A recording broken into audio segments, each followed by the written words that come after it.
at the mic. Coach was telling us just kind of how encouraged he is by just kind of how the fight you guys have shown, especially the last 2 games.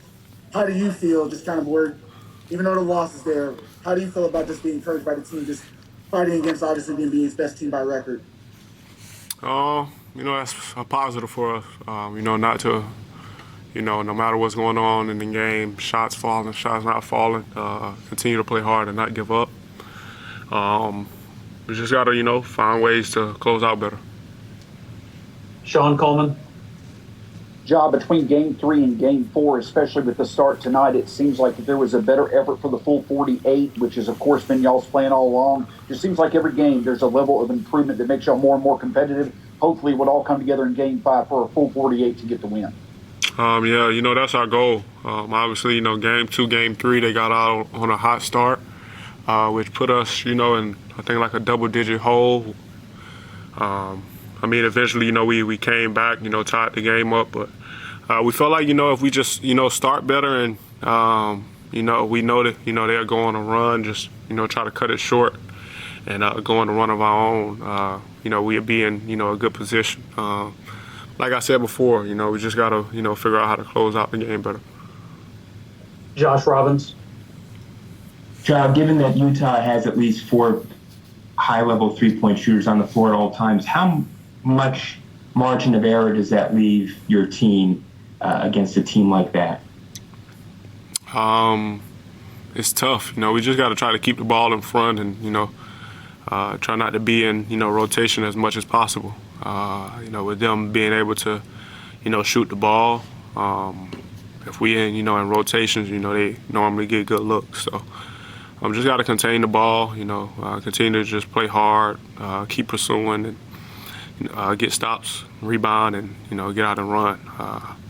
They are a great team, and they make you pay for mistakes. Drew.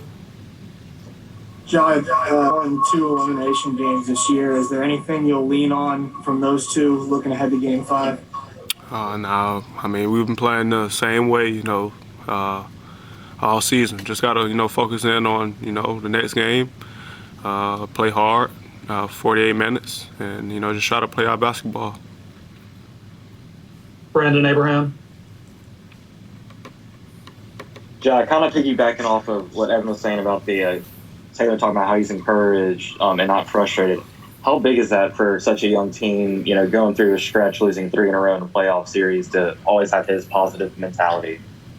We all stay positive, no matter what's going on.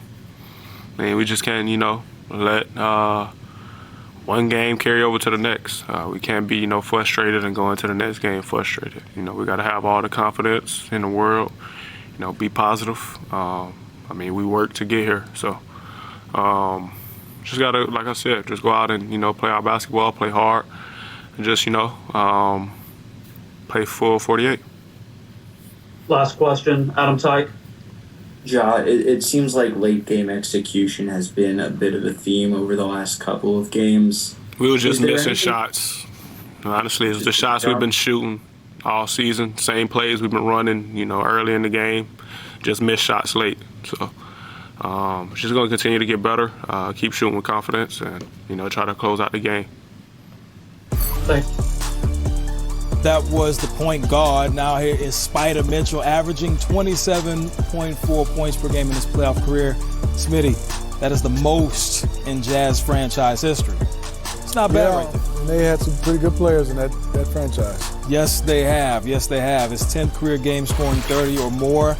Now we will go to Spider Mitchell. He is attentive. Let's take a listen. To kind of, hang in there and not give up. But the flip side to that is, you guys seem to answer back every time. What's kind of been the key to, you guys being able to respond when they start to put on the pressure?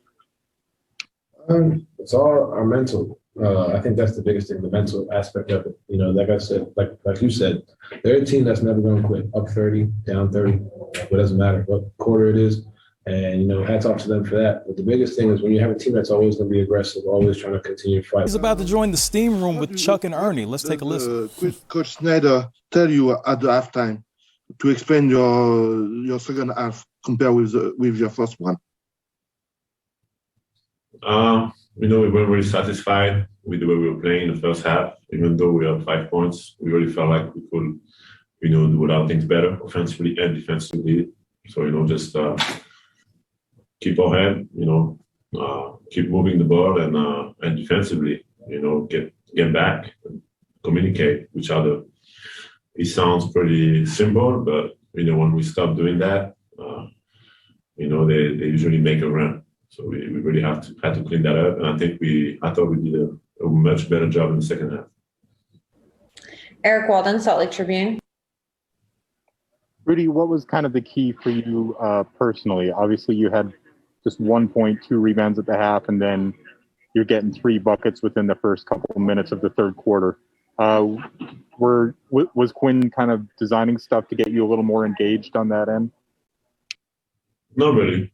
I mean, I think, the main thing for me is when we move the ball and we play the way we're supposed to play, when we attack the basket, I know guys going to find me or I'm going to get offensive rebounds. And, it's pretty much our best offense.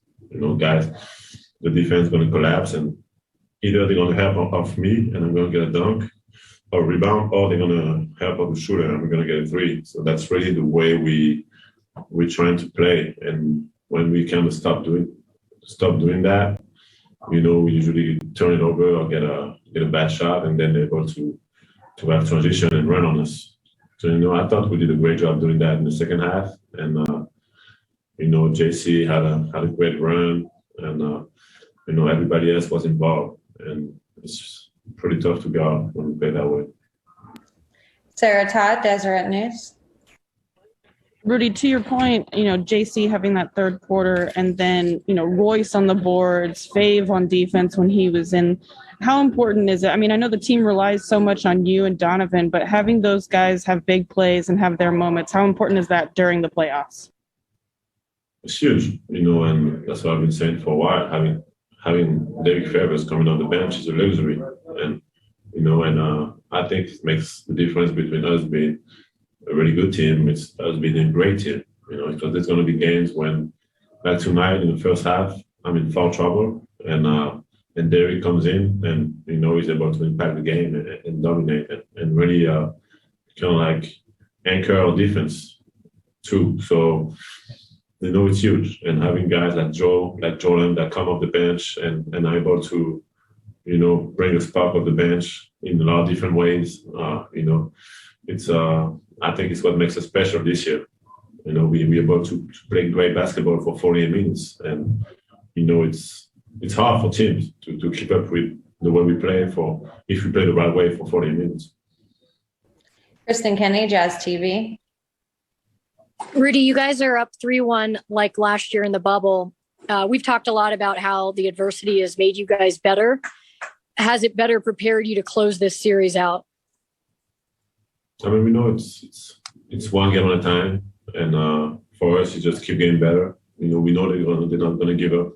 They're going to come out and give everything they have. They've won 2 of those games before the playoffs, so they've been in those situations before win or go home. So they're going to come in and play really hard and try to beat us. And for us, it's about matching their physicality and play our basketball, do what we do defensively and offensively.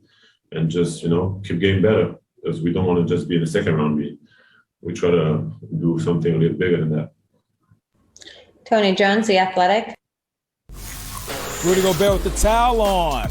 You say no to getting buckets. Ja Morant can't. 23-12 in game 4. Losing effort. However, we will hear from the point